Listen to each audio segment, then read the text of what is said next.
Hello friends, welcome to my channel united tutorial.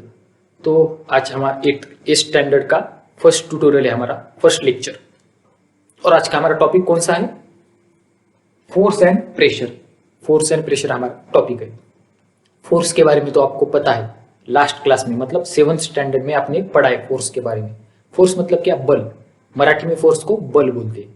क्या होता है ये फोर्स? फोर्स मतलब सिंपल चीज है। फोर्स मतलब क्या?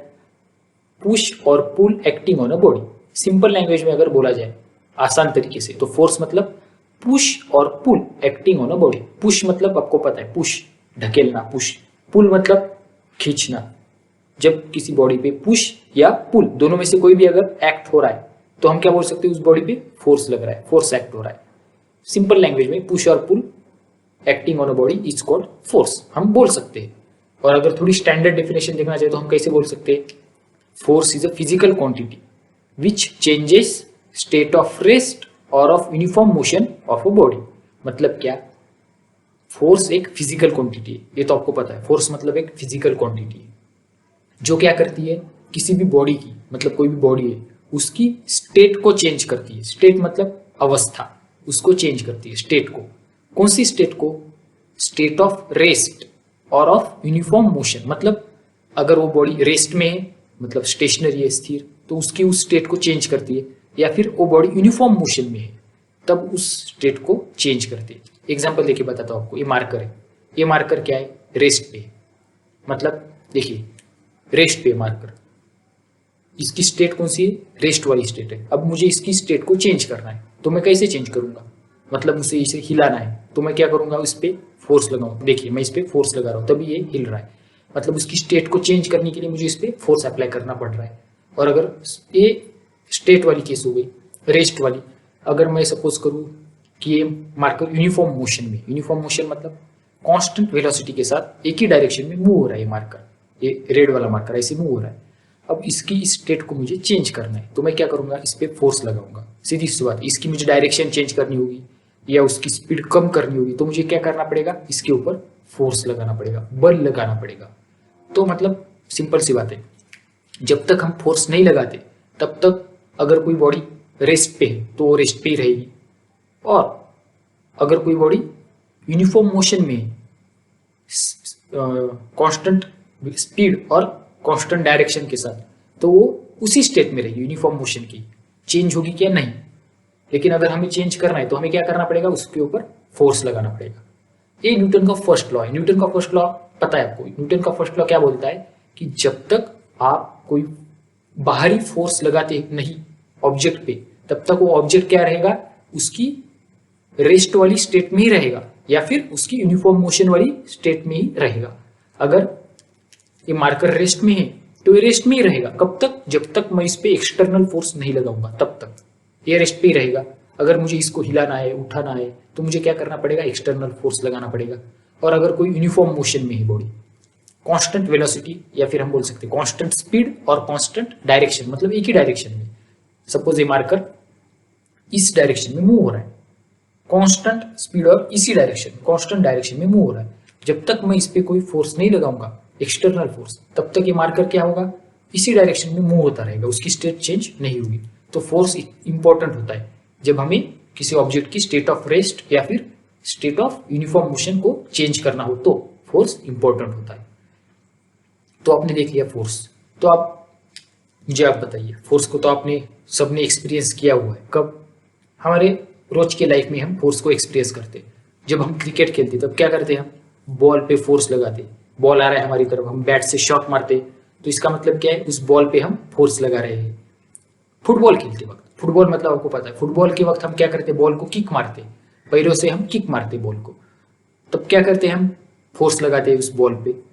अगर हमारी साइकिल पंक्चर होगी तो हमें क्या करना पड़ता है? हाथ में लेके जाना पड़ता है, तो तब हम साइकिल को मूव कराने के लिए क्या करते हैं? साइकिल पे फोर्स लगाते हैं। तो इस अलग अलग तरीके से हम फोर्स का इस्तेमाल करते हैं दैनिक हमारी डेली लाइफ में। करते कि नहीं फोर्स का इस्तेमाल? तो जब हम फोर्स लगाते हैं किसी के ऊपर, तो हमारे बीच और उस ऑब्जेक्ट के बीच जिसपे हम फोर्स लगा रहे हैं, इंटरेक्शन आता है। इंटरेक्शन मतलब कुछ ना कुछ कांटेक्ट आता है। मतलब अगर मुझे इस मार्कर पे फोर्स लगाना है तो मुझे क्या करना पड़ेगा? इस मार्कर पे कांटेक्ट करना पड़ेगा मार्कर को, मतलब अगर मुझे इसे उठाना है तो मैं हाथ से उठाऊंगा इस मार्कर को, मुझे इसको टच करना पड़ेगा, मतलब मुझे उसे कांटेक्ट करना पड़ेगा। और कई कई बार ऐसा भी होता है कि फोर्स को काम करने के लिए कांटेक्ट की जरूरत नहीं होती। तो चलिए मैं आपको बताना ये चाहता हूँ कि फोर्स जो है दो तरीकों में बढ़ जाता है। Force is broadly classified into two types, दोनों टाइप्स है। कौन से दो टाइप्स है? कॉन्टैक्ट फोर्स और non contact force. Contact force और नॉन कॉन्टैक्ट फोर्स, देखिए इसके नाम में ही इसका मतलब है। कॉन्टैक्ट फोर्स, कॉन्टैक्ट मतलब कॉन्टैक्ट आपको पता है, टच करना, कॉन्टैक्ट में आना, किसी के इंटरेक्शन होना उसके साथ, कॉन्टैक्ट। और नॉन कॉन्टैक्ट मतलब कॉन्टैक्ट नहीं है, कोई भी कॉन्टैक्ट नहीं है, टच नहीं कर रहे हैं आप, कोई भी इंटरेक्शन, नजदीक वाला इंटरेक्शन नहीं है। तो कॉन्टैक्ट और नॉन कॉन्टैक्ट नाम नहीं है। कॉन्टैक्ट मतलब कॉन्टैक्ट की जरूरत है, नॉन कॉन्टैक्ट मतलब कॉन्टैक्ट की जरूरत नहीं है। तो चलिए मैं आपको अच्छे से बता देता हूँ। तो देखिए मैंने यहाँ पे डेफिनेशन लिख दी है, कॉन्टैक्ट फोर्स और नॉन कॉन्टैक्ट फोर्स। चलिए देखते हैं कॉन्टैक्ट फोर्स मतलब क्या होता है। A force is seen to act through a direct contact of the object or via one more object. Such force is called contact force. अब इसका मतलब क्या है, क्या बोल रहा है ये? A force is seen to act मतलब फोर्स जो है वो हमें दिख रहा है। कैसे दिख रहा है? क्यों एक्ट हो रहा है, बॉडी पे एक्ट हो रहा है, लेकिन किस तरीके से एक्ट हो रहा है? Through a direct contact of the object, मतलब एक्ट हो रहा है, लेकिन कैसे एक्ट हो रहा है? डायरेक्ट कॉन्टैक्ट से, मतलब उस जिस ऑब्जेक्ट पे फोर्स एक्ट हो रहा है उसके साथ डायरेक्ट संपर्क हो रहा है दूसरी बॉडी का जो उस पे फोर्स लगा रही है। और वह वन मोर ऑब्जेक्ट, या फिर डायरेक्ट कॉन्टैक्ट नहीं है लेकिन वन मोर ऑब्जेक्ट के थ्रू है, मतलब ये मार्कर है, इसके ऊपर मुझे फोर्स लगाना है, तो मैं इसके ऊपर फोर्स कैसे लगाऊंगा? मुझे इस मार्कर को टच करना पड़ेगा, इसके कांटेक्ट में आना पड़ेगा, मतलब मुझे इस मार्कर के साथ संपर्क करना पड़ेगा अगर मुझे इस पे फोर्स लगाना है।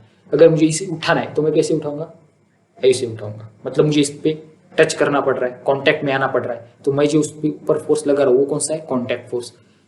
अब डायरेक्ट कांटेक्ट हो गया। अब यहाँ पे क्या बोला है? Via one more object. अभी डायरेक्ट नहीं है, वाया वन मोर मतलब देखिए मुझे इस मार्कर को हिलाना है तो मैं कैसे हिला सकता हूँ? सीधे अपनी उंगली से हिला सकता हूँ, सीधे अपनी उंगली से हिला सकता हूँ, मतलब मैं इसके ऊपर फोर्स लगा रहा हूँ कैसे? कांटेक्ट करके। या फिर मैं कैसे हिला सकता हूँ? इस मार्कर से। देखिए मैं इस मार्कर से भी इसे हिला रहा हूँ, तो मतलब मैं क्या कर रहा हूँ? इस ऑब्जेक्ट के जरिए इस वाले ऑब्जेक्ट के ऊपर फोर्स लगा रहा हूँ। तो ये क्या हुआ?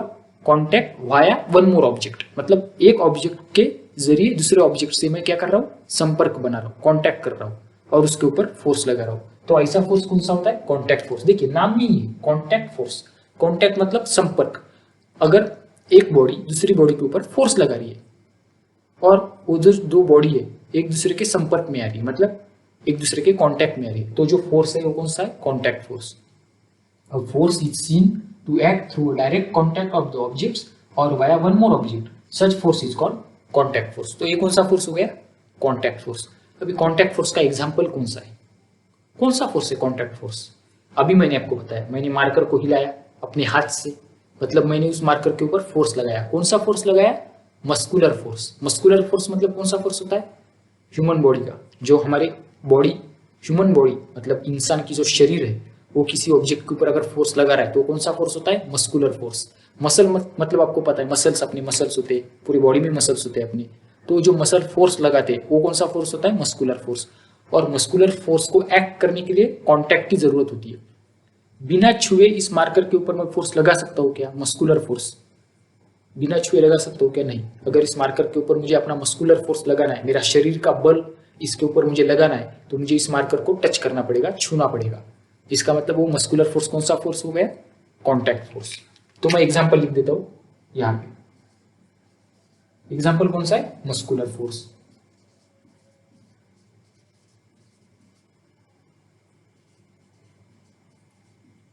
तो ये हो गया कांटेक्ट फोर्स। और एग्जांपल इसका मैं आपको बताता हूं, लेकिन पहले हम नॉन कांटेक्ट फोर्स क्या होता है देख लेते हैं। देखिए non contact force, non contact मतलब कांटेक्ट नहीं है, संपर्क नहीं है।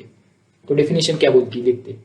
A force is applied between two objects. Force दो ऑब्जेक्ट के बीच में होता है, एक बॉडी दूसरे बॉडी के ऊपर लगाती है या फिर एक ऑब्जेक्ट दूसरे ऑब्जेक्ट के ऊपर लगाता है।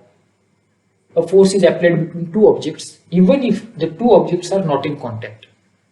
फोर्स दो बॉडी के बीच में लग रहा है, दो ऑब्जेक्ट के बीच में लग रहा है, लेकिन वो दो ऑब्जेक्ट के बीच में कॉन्टैक्ट है क्या? नहीं है। Such force is called non contact force. तब उस फोर्स को क्या हम बोलेंगे? Non contact force. मतलब उसमें संपर्क की जरूरत नहीं है, कॉन्टैक्ट की जरूरत नहीं है। अभी यहाँ पे हमने देखा कि कॉन्टैक्ट की जरूरत थी कॉन्टैक्ट फोर्स में, फोर्स लगाने के लिए। यहाँ पे नॉन कॉन्टैक्ट में कॉन्टैक्ट की जरूरत नहीं है। अभी एग्जाम्पल कौन सा है जहाँ पे कॉन्टैक्ट की जरूरत ही ना हो, बिना कॉन्टैक्ट? मतलब आप तो बोलेंगे मैजिक हो जाएगा अगर बिना छुए किसी के ऊपर हम फोर्स लगाएंगे तो। नहीं, ऐसी बात नहीं है। हम सबको पता है नॉन कॉन्टैक्ट फोर्स कौन सा है। मैग्नेटिक फोर्स कौन सा है? Non contact. दो मैग्नेट, आपको पता है दो मैग्नेट, अगर एक मैग्नेट है एक दूसरे के ऊपर फोर्स लगाते हैं। कब? जब एक दूसरे से दूर होते हैं तब भी लगाते हैं। मतलब इन दोनों के बीच कोई भी कॉन्टैक्ट नहीं है, लेकिन दो मैग्नेट एक दूसरे के ऊपर फोर्स लगा सकते हैं। तो मैग्नेटिक फोर्स कौन सा फोर्स हो गया? Non contact force. उन्हें कॉन्टैक्ट की जरूरत है क्या? नहीं है। हाँ, अगर एक दूसरे के कॉन्टैक्ट में है, अगर दो मार्कर एक दूसरे को चिपक के है, देखिए आप ये दो मार्कर है, सपोज एग्जांपल के तौर पे बता रहा हूँ, ये दो मार्कर एक दूसरे को चिपक के, लेकिन तब भी एक दूसरे के ऊपर फोर्स लगा सकते हैं। चिपक के फिर भी लगा सकते हैं। अगर ये कॉन्टैक्ट में नहीं है, दूर है, तब भी फोर्स लगा सकते हैं। इसका मतलब क्या है? नॉन कॉन्टैक्ट फोर्स जो होता है उसे कॉन्टैक्ट की जरूरत नहीं है। कॉन्टैक्ट होगा तब भी वो फोर्स लगाएगा, और कॉन्टैक्ट नहीं होगा तब भी वो फोर्स लगाएगा। लेकिन जो कॉन्टैक्ट फोर्स है उसकी कॉन्टैक्ट की जरूरत है, बिना कॉन्टैक्ट के फोर्स नहीं लगा पाएगा। नॉन कॉन्टैक्ट फोर्स कॉन्टैक्ट होते हुए भी लगाएगा, नहीं होते हुए भी लगाएगा, इसे कॉन्टैक्ट की जरूरत नहीं है। तो एग्जाम्पल कौन सा लिखा हमने? Magnetic force. तो लिख देता हूं यहाँ पे मैं, एग्जाम्पल कौन सा लिखा हमने?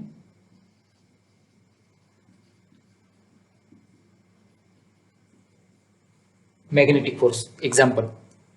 तो चलिए कॉन्टैक्ट फोर्स का और एक एग्जाम्पल, मैंने बताया था आपको अभी की कॉन्टैक्ट फोर्स का और एक एग्जाम्पल मैं आपको बताना चाहता हूँ। तो और एक एग्जाम्पल कौन सा है? पहले आप मुझे एक बात बताइए। अब ये मार्कर है और ये मेरा हाथ है, तो मेरे हाथ के और इस मार्कर के बीच में कौन सा फोर्स है? दोनों सरफेस, मेरा हाथ का जो हैंड का सरफेस है उसके बीच में और ये मार्कर का जो सरफेस है, इन दोनों सरफेस के बीच में कौन सा फोर्स है? थोड़ा सोचिए, आपको शायद पता होगा। इन दोनों के बीच है फ्रिक्शनल फोर्स। फ्रिक्शनल फोर्स मतलब घर्षण बल। देखिए इस मार्कर को अगर मैं इस हैंड के ऊपर मूव करूंगा इसे, तो इन दोनों के बीच कौन सा फोर्स एक्ट हो रहा है? फ्रिक्शनल फोर्स, घर्षण बल। हम सबको पता है घर्षण बल। ये जो फ्रिक्शनल फोर्स होता है वो बहुत जरूरी होता है। घर्षण बल मतलब हमारी डेली लाइफ में फ्रिक्शनल फोर्स होता ही होता है। अभी मैं यहाँ पे खड़ा हूँ, किसकी वजह से? फ्रिक्शनल फोर्स की वजह से। अगर फ्रिक्शनल फोर्स नहीं होता तो शायद मैं खड़ा नहीं हो पाता। जो सरफेस है मेरे पैरों के नीचे और मेरे जो पैर है उन दोनों के बीच फ्रिक्शनल फोर्स है, घर्षण बल। आपको पता होगा हम चलते हैं तो हम क्या करते हैं? पीछे हमारी जो नीचे हमारा जो सरफेस है उसको हम पीछे ढकेलते हैं और हम आगे बढ़ते। पीछे ढकेलते सरफेस को और हम आगे बढ़ते, तभी हम चल पाते। तो हमारे पैर और उस सरफेस के बीच में फ्रिक्शनल फोर्स है। अगर फ्रिक्शनल फोर्स नहीं होता तो क्या होता? हम चल ही नहीं पाते, हम गिर जाते। आपको पता है केले का छिलका, केले के छिलके के ऊपर जब आप पैर रखते हो तो क्या होता है? गिर जाते हो। कैसे? स्लिप होते हो। क्यों स्लिप होते हो? क्योंकि केले का छिलका बहुत स्मूथ होता है। सरफेस के बीच में और केले के छिलके के बीच में क्या होता है? फ्रिक्शनल फोर्स बहुत कम होता है, या फिर हम बोल सकते हैं निग्लिजिबल होता है। फ्रिक्शनल फोर्स होता ही नहीं है। हम सपोज करते हैं फ्रिक्शनल फोर्स होता ही नहीं है, तब क्या होगा? फ्रिक्शनल फोर्स नहीं होगा तो हम गिर जाएंगे। आपको पता है केले के पैर के ऊपर हम जब पैर रख के आगे जाने की कोशिश करते हैं तो हम गिर जाते हैं, स्लिप होके।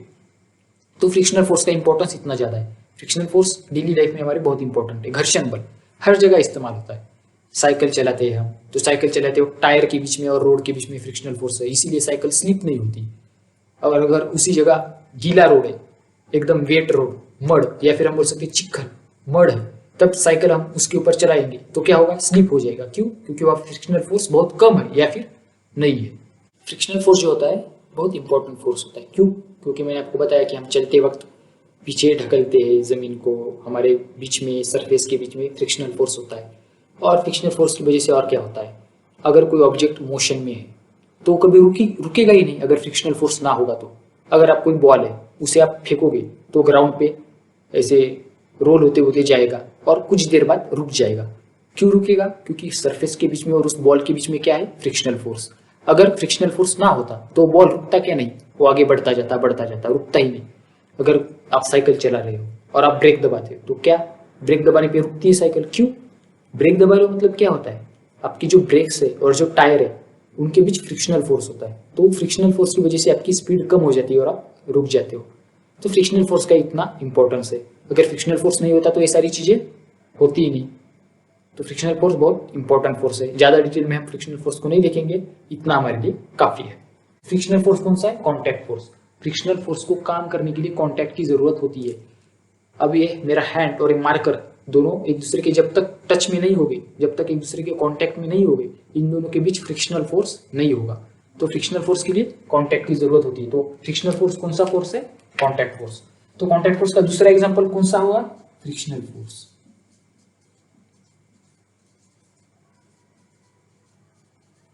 फ्रिक्शनल फोर्स मस्कुलर फोर्स से, कांटेक्ट फोर्सेस से। अब नॉन कांटेक्ट फोर्स में मैग्नेटिक फोर्स बता दिया मैंने आपको, दो मैग्नेट को कांटेक्ट की जरूरत नहीं होती। और कौन सा फोर्स है? आपने देखा होगा, पेड़ से एप्पल नीचे गिरता है। क्यों गिरता है? पेड़ से एप्पल ऊपर ही जाना चाहिए, नीचे क्यों गिरता है? कोई भी फ्रूट, मैंगो, एप्पल, नीचे क्यों गिरते हैं जब टूट जाते हैं तब?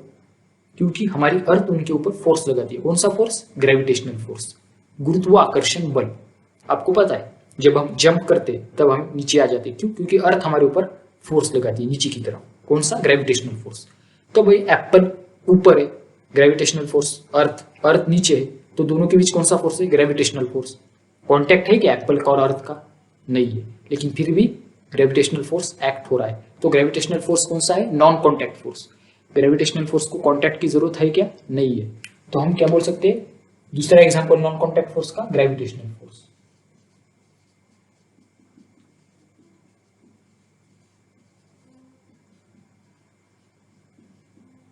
Gravitational force.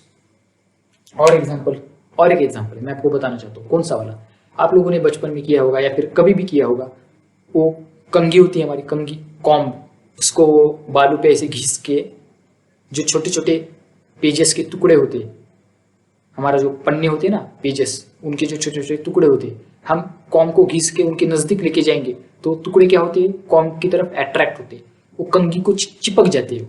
पता है आपको, आपने कई बार किया होगा। या फिर जो हमारे बलून रहता, बलून, उसको हम ऐसे टी शर्ट के ऊपर घिस के दीवार पे चिपकाया होगा कभी।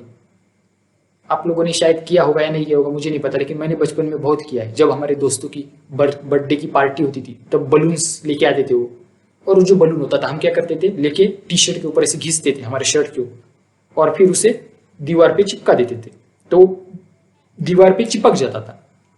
क्यों भाई? ऐसा क्यों? दीवार पे क्यों चिपका हो? क्योंकि उन दोनों के बीच फोर्स है। कौन सा फोर्स? Electrostatic force. उसे कौन सा फोर्स बोलते हैं? Electrostatic force. जैसे मैंने आपको बताया था कंघी वाला एग्जांपल, कंघी जब हम घिसते हमारे बालों के ऊपर तो उसके अंदर इलेक्ट्रोस्टैटिक फोर्स आ जाता है, इलेक्ट्रोस्टैटिक पावर आ जाती है। थोड़ा बताने की कोशिश कर रहा हूँ मैं कि उसके अंदर एक फोर्स आ जाता है। कौन सा? Electrostatic force. और उसी फोर्स के साथ वो उस पेजेस के जो टुकड़े हमारे कागज जो होता है हमारा, उसके जो टुकड़े, उनको अट्रैक्ट करता है। तो वो कौन सा फोर्स है? Electrostatic force. अभी वो पेज कागज के जो टुकड़े और जो कॉम्ब है एक दूसरे के कांटेक्ट में है क्या? नहीं। टुकड़े नीचे है, कॉम्ब थोड़ा उसके ऊपर है, कांटेक्ट है क्या दोनों के बीच? नहीं, लेकिन फिर भी अट्रैक्ट होते हैं। क्यों? क्योंकि वो नॉन कांटेक्ट फोर्स है। तब हम क्या बोल सकते हैं? तीसरा एग्जांपल नॉन कांटेक्ट फोर्स का, इलेक्ट्रोस्टैटिक फोर्स।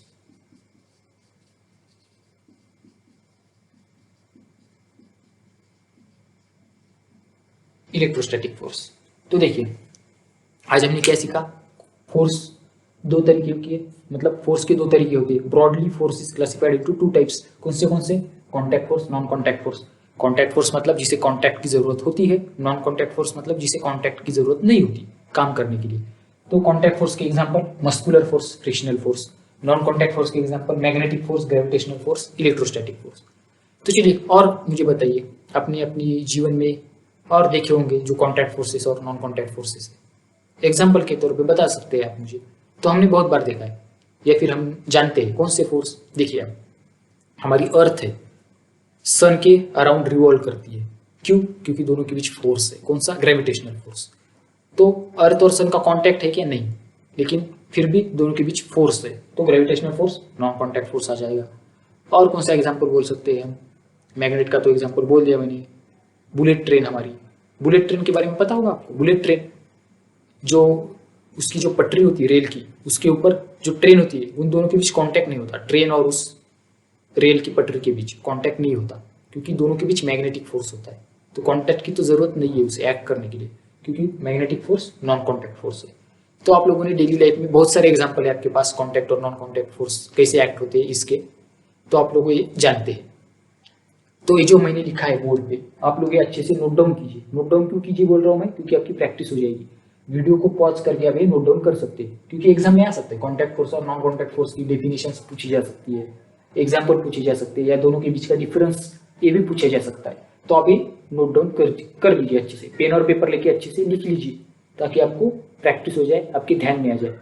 और यहाँ पे क्या होता है, हमें सिर्फ कंसेप्ट क्लियर करना इंपॉर्टेंट है। अगर हम कंसेप्ट सीख जाते, समझ जाते, तो हम एग्जाम में किसी भी तरह लिख सकते हैं, हमें कोई प्रॉब्लम नहीं। लेकिन पहले समझना जरूरी है। अगर हम समझे ही नहीं, सिर्फ अगर हम रट्टा मारे, तो क्या होता है, रट्टा मारने पे भूल जाते बाद में। तो अगर हम समझ जाए तो हम लिख सकते हैं। तो इसलिए समझना जरूरी होता है, कंसेप्ट क्लियर होना अच्छे से जरूरी होता है। तो इसलिए मैं क्या बोलता हूँ आपको कि पेन और पेपर लेके प्रैक्टिस कीजिए। जब तक आप पेन और पेपर लेके प्रैक्टिस नहीं करेंगे, तब तक आपको अच्छे से समझ में नहीं आएगा, अच्छे से ध्यान में नहीं रहेगा। तो चलिए, आज के लिए हम इतना ही देखेंगे। अब मैं आपको एक बात बताना चाहता हूँ कि अगर आपको मेरा वीडियो अच्छा लगे तो आप मेरी वीडियो को लाइक कीजिए। लाइक मतलब ऐसे लाइक, और चैनल को सब्सक्राइब कीजिए। अगर आप चैनल को सब्सक्राइब करेंगे और बेल आइकॉन को दबाएंगे, तो जैसे जैसे मैं नए वीडियोस डालते जाऊंगा, नए ट्यूटोरियल्स डालते जाऊंगा, आपको नोटिफिकेशन आता जाएगा। और ये जो वीडियो है मेरा, ये आप आपके दोस्तों में शेयर कीजिए, क्योंकि अगर वो लोग भी ये वीडियो देख पाए और सीख पाएंगे अगर आप शेयर करेंगे तो मैं क्या बोल रहा हूँ कि आप वीडियो को लाइक कीजिए, वीडियो को शेयर कीजिए, और मेरा जो चैनल यूनाइटेड ट्यूटोरियल उसे सब्सक्राइब कीजिए। और अगर आपको कोई भी डाउट्स आ रहे होंगे तो आप क्या कर सकते हैं, सिंपल मुझे कमेंट सेक्शन में पूछ सकते हैं डाउट्स। तो आपको कोई टेंशन लेने की जरूरत नहीं, कोई भी डाउट आ जाए तो कमेंट सेक्शन में पूछिए, मैं आपको रिप्लाई कर दूंगा। तो चलिए, अब हम मिलते हैं नेक्स्ट ट्यूटोरियल में। तब तक के लिए बाय बाय, टेक केयर।